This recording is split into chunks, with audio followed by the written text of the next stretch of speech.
India की number 1 choice Bharat matrimony.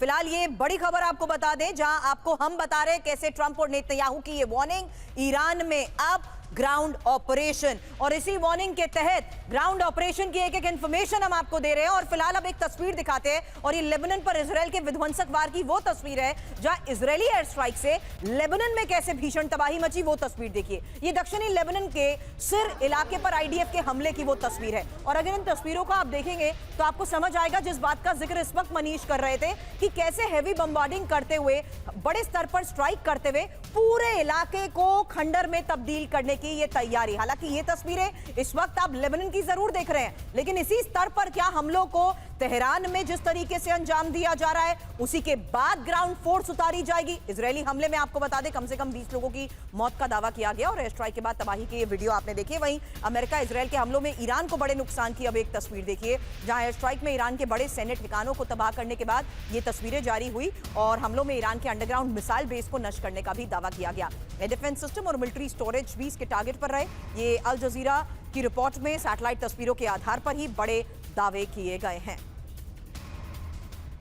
लेकिन इसी तैयारी के बीच ईरान को ट्रंप की सबसे बड़ी चेतावनी, बिना शर्त सरेंडर कर दे ईरान। ऐसा ना हो कि सरेंडर करने वाला कोई बचे ही नहीं। ईरानी लीडरशिप खत्म हो चुकी है।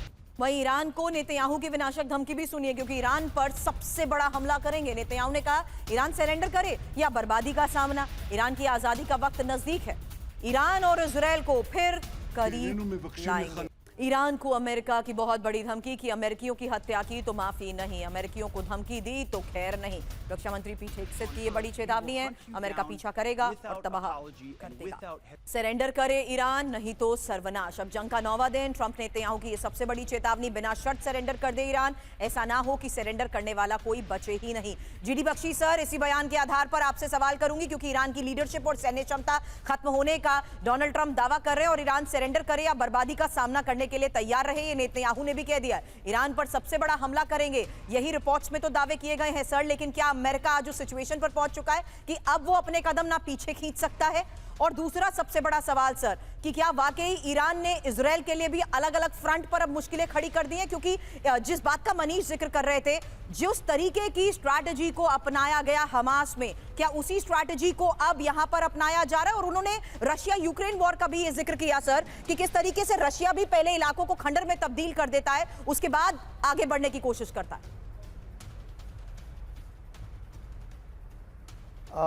देखिए, ये जो अंडर एस्टिमेशन हुई है ईरान की ताकत की मिलिट्री तौर से बहुत ज़्यादा, ईरान को वेनेजुला समझना ये एक भूल है। आप मेरी बात ना सुने, आप जो अमेरिकन ऑब्जेक्टिव मिलिट्री एक्सपर्ट्स हैं, Scott Ritter, colonel Macgregor, professor Mearsheimer, वो कह रहे हैं डोनाल्ड ट्रंप ने फंसा दिया है अमेरिका को, बॉक्सिंग करा दिया है, ना थूक सकते हैं ना निगल सकते हैं। नुकसान हो रहा है इजराइल में, नुकसान हो रहा है अमेरिकन एयर बेसिस पे, अमेरिकन थार्ड के रडार्स बिलियन डॉलर्स के उड़ा दिए गए हैं। 3 F-15, 1 F-16 मार गिराया जा चुका है।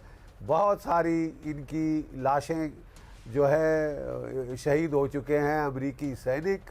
और डोनाल्ड ट्रंप खुद तो वियतनाम की लड़ाई में डॉज मार गए थे, बीमार हो गए थे उस वक़्त। अब वो धकेल रहे हैं लोगों को लड़ाई में। ये मॉरली इनकरेक्ट है, और ये जल्दबाजी में लड़ाई की गई है, बगैर स्ट्रैटेजी के, बगैर कोई सोची समझी रणनीति के। कभी कुछ कह रहे हैं, कभी कुछ कह रहे हैं। बड़ी बड़ी धमकियां देना तो आसान है, ईरान लड़े जा रहा है, माफ़ कीजिए, ये बाकी लोग अंधे नहीं हैं। ईरान इजराइल पे हमले कर रहा है, वॉर हेडक्वार्टर पे हमले किए हैं, नेतन्याहू साहब के ऑफिस पे हमले किए हैं, क्लस्टर बम गिरा रहा है, काफ़ी अच्छा खासा नुकसान हो रहा है। देखिए, at the end of it Iran will lose, कोई शक नहीं है। लेकिन ईरान की स्ट्रैटेजी बड़ी सिंपल है, हम तो डूबेंगे सनम, तुमको ले डूबेंगे। इतना नुकसान कराएंगे दुनिया की इकोनॉमी का, अमेरिकन इकोनॉमी का, इजरायली इकोनॉमी का, भारत का, दुनिया का, कि आप लोग बोलोगे कि बंद करो बंद करो, और at the end of the day साहब, ना तो हम अमेरिका की 51st स्टेट है और इजराइल हमारा दोस्त है, हमने Right, हमेशा sir. उसने हमारा साथ दिया है, हमने उसका साथ दिया है बिल्कुल, टेररिज्म के खिलाफ खासतर।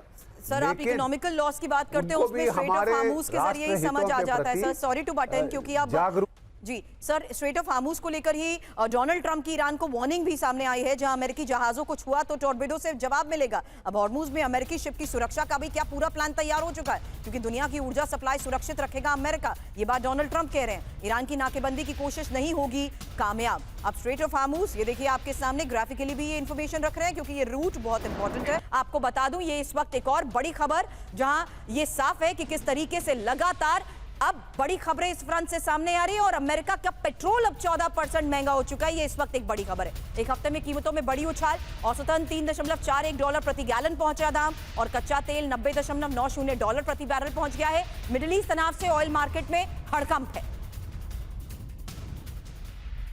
वहीं ईरान का वार और अमेरिका में महंगाई की मार, और मिडिल ईस्ट तनाव के बीच ही अमेरिका में पेट्रोल की कीमत में आग लग चुकी है। अमेरिका में एक हफ्ते में 14% बढ़कर $3.41 प्रति गैलन पहुंच गई है, और कच्चे तेल का अमेरिकी बेंचमार्क WTI बढ़कर $90.90 प्रति बैरल हो चुका है। दुनिया की करीब 20% तेल सप्लाई पर असर पड़ने से बाजार में हड़कंप है। वहीं कैलिफोर्निया में पेट्रोल सबसे महंगा $5.08 प्रति गैलन हो गया है, जबकि जंग के बीच कैंसस में पेट्रोल $2.90 प्रति गैलन पहुंच चुका है। पेट्रोल की कीमत में करीब 60% हिस्सा कच्चे तेल का होता है, और जंग के बीच डीजल, जेट फ्यूल, दूसरे ईंधन की कीमतें भी बढ़ी हैं। ऑयल की कीमत बढ़ने से ट्रांसपोर्ट और इंडस्ट्री पर भी सबसे बड़ा असर। इंडिया की नंबर 1 चॉइस भारत मैट्रिमनी।